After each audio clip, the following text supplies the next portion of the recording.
Hey everyone, this is Andy Melbuff, and in this video we're going to take a look at how we can check student responses in the teacher dashboard of Desmos Activity Builder by using some simple computational layer concepts.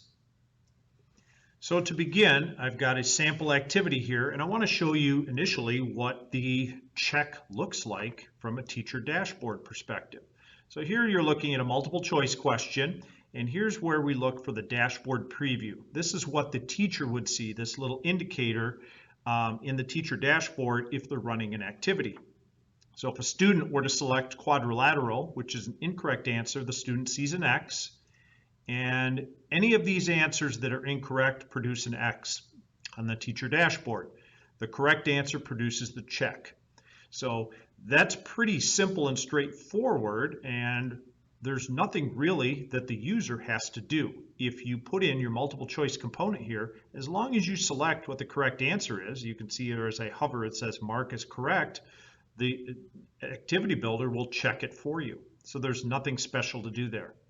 On this next screen is a checkbox component where basically you can have more than one answer chosen, and as long, again, as the teacher chooses the correct answers in advance, nothing special is needed for the dashboard summary in terms of computation layer. Same thing with ordered list.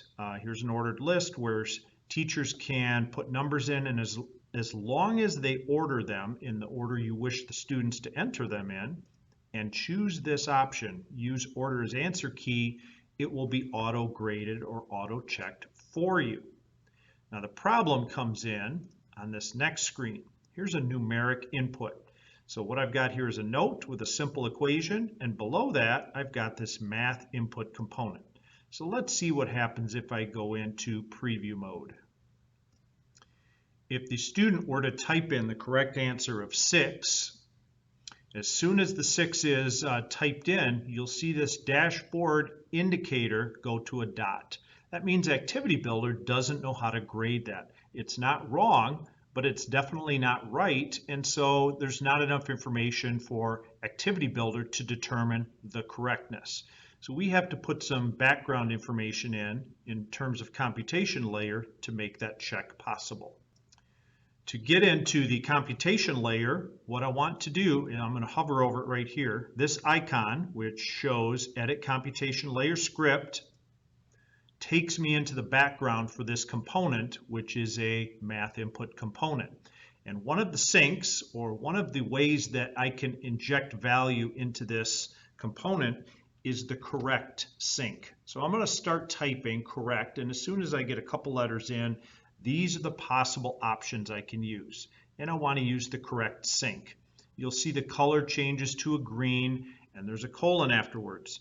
Now there's a warning symbol here because it's not done yet, and Activity Builder doesn't know what to do with it. So what I need to do now is choose what component I want to use to check for correctness. Since the component is the one I'm in, I can simply type in this component, and then I need the source of information from this component. And it's a simple numeric question, so I'm going to ask for the numeric value. So what's going to happen is we're going to look into this component for a numeric value that is equal to what we desire, and that's the number 6. Now, as soon as I type something valid in there after the 6, you'll see this warning symbol went away. So just to summarize again, let me blow this up just a little bit so you can see it a little bit easier. Activity Builder is going to determine the correctness of this component by using what this component's numeric value is and seeing if it's equal to 6. That's how it checks for correctness. So let me exit out of here, and let's go back into preview mode. Sorry, too big there. And let's try this again. If the student types in 6, you'll see the dashboard indicator goes to a check. If the student types in anything other than 6, you'll see that there's an X indicator, and different versions of 6 are allowable too if you're just going to be very simple with this. For example, 12 divided by 2 numerically simplifies to 6. That gets a checkbox. If a student were to enter 6.00, that's equivalent to 6, a check goes in there. So again, we can use, just to show you this again, This component's numeric input or numeric value we want to be 6. And that's how we can check for correctness using a numeric input. So let's go to the next screen and we'll take a look at a fraction check. Now the dashboard check here requires the student to enter a fraction. So if the student enters a correct fraction, 2 divided by 3, it's still indicating wrong here and there's a warning symbol. So fractions are a little trickier to work with, so let's dive into the background and see what's happening here. If we try to do what we did in the previous screen, in other words, I set up my correct sync, and then I want it to use this component's numeric value equals 2/3. You can see there's a warning there, and there's kind of a highlight about Desmos Activity Builder doesn't recognize that 2/3. So what we have to do is a little bit of a workaround here. We're going to create a variable, and we're going to use that fraction in the variable. So I'm going to use the variable. I like to use words for variables. I'm going to use correct answer.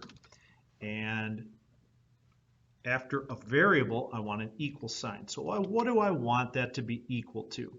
Well, I need the numeric value of something. And so the something is going to come from my answer. So here's a little trick that I saw somebody else do online. If we want the student to enter 2/3, and we want the LaTeX, that's the coding, the mathematical coding for that, go ahead into preview mode, put in what you want, and then Control C, copy it. Here's what will happen. If you go back into the computation layer, inside numeric value, if you press Control V, you can put that in there and it'll give you the LaTeX. Now the problem is it's mathematical. So we use this little backtick feature. The backtick feature is to the left of the numeral 1 on your keyboard. And in doing so, that means what it encloses will become mathematical content for us. So what's happening here is I'm setting up a variable. Correct answer is going to be equal to the numeric value of the fraction 2/3. And you'll see there's no warning symbol up there. And then I want to make my correct sync equal to my correct answer variable. So I just simply type in correct answer. You'll see the warning symbol goes away. And let's try it out in preview mode. If the student types in 2 divided by 3, you'll see we get the check mark. And if the student types in anything else, you'll see it goes to X. Now, again, a little bit of a problem here. If the student doesn't fully reduce, that could be a problem as well. So for example, 8/12 might reduce to 4 divided by 6. 4 divided by 6 is not reduced fully, but because its numeric value is equivalent to 2/3, Activity Builder gives it a check. So in a later video, I'm going to go over how you can make that a little more specific.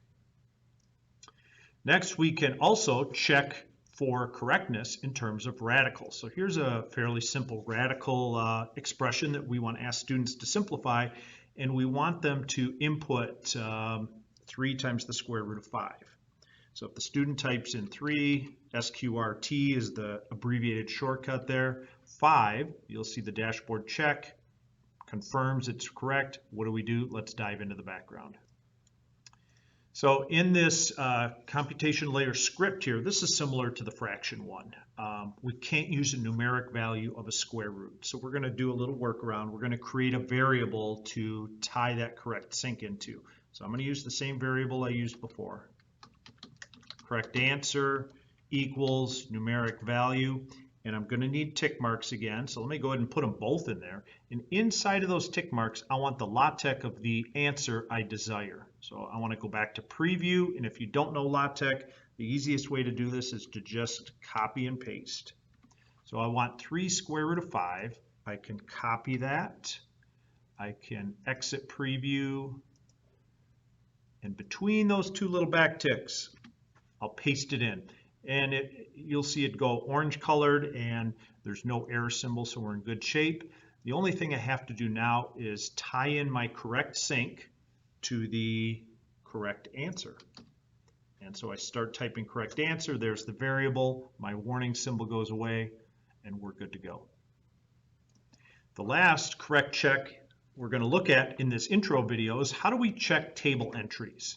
So here you're seeing a preview of a table, and we're asking students to provide outputs for specific inputs. And so ideally, if we insert 0 into the function, we're going to have an output of 5.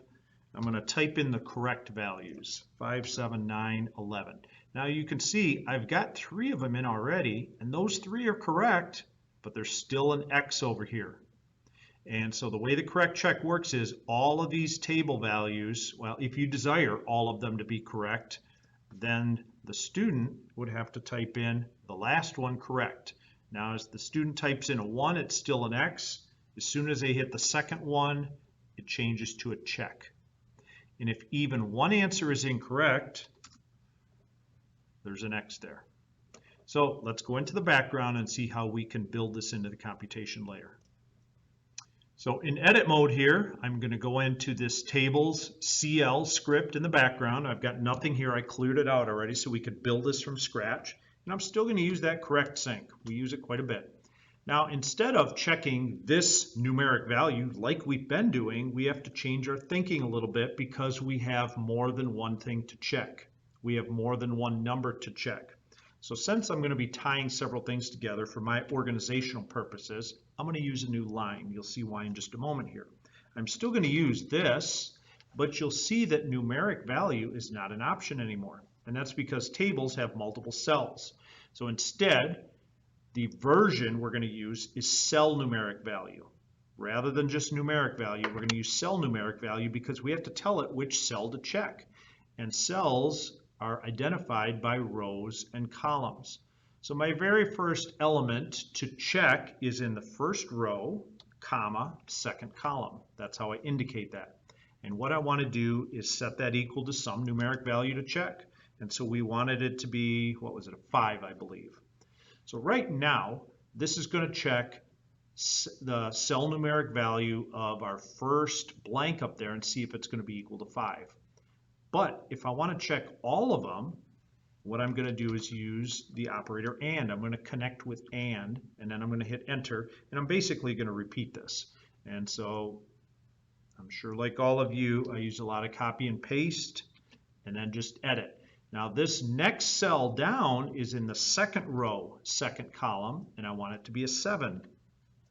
And then I'm going to hit enter and paste again.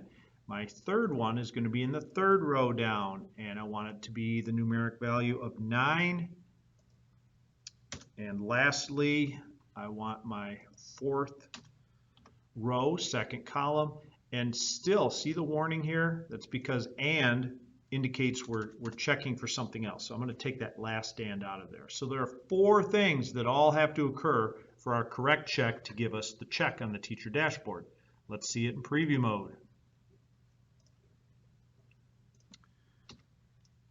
5, 7, 9, 11. Uh-oh, something's not right. So I typically do this. I get working too fast. I have an incorrect response here, this 5. I don't know why I forgot to change it. I want to make that an 11.